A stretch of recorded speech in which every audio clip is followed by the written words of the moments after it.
Une famille venue du Texas aura marché dans les pas de son aïeul, le sergent d'état-major Ben C. Stephens, engagé volontaire au sein de la 100e division américaine, qui libérait en novembre 1944 des vallées à l'est des Vosges.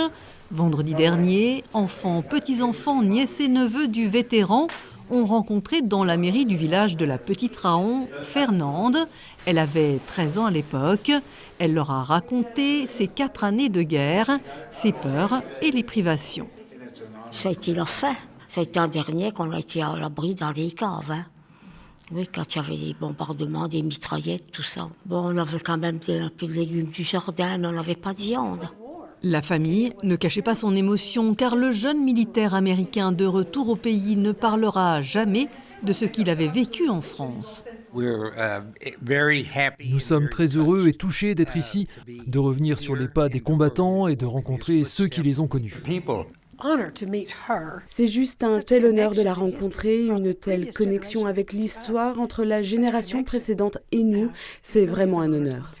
C'est juste incroyable. Je ne pensais pas vivre un jour un aussi beau moment. Disparu en 1996, celui que l'on surnommait Papa Ben aura juste livré cette anecdote à la fin de sa vie sur ces femmes françaises qui embrassaient avec joie les soldats à la Libération.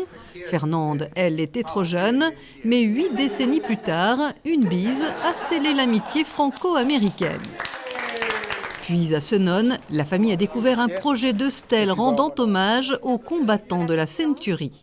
C'est une pierre en grès rose d'1,70 m de haut. Et sur cette pierre donc en grès rose des Vosges va être apposé donc le blason de la 100e division. Les hommes de la 100e division US ont fait reculer les Allemands dans le massif. C'est eux qui libèrent et la vallée du Rabodeau et la vallée de la Plaine. Beaucoup de mérite pour une division de jeunes hommes c'était vraiment leur premier combat. Faire mémoire de cette bravoure, c'est aussi ce qui guide les organisateurs de cette journée. C'est quelque chose qui me tient à cœur, de tout entretenir, d'entretenir cette richesse historique. C'est important aussi en tant que Française de leur rendre hommage. C'est grâce à eux que nous sommes libres. Ils ont donné leur vie pour nous.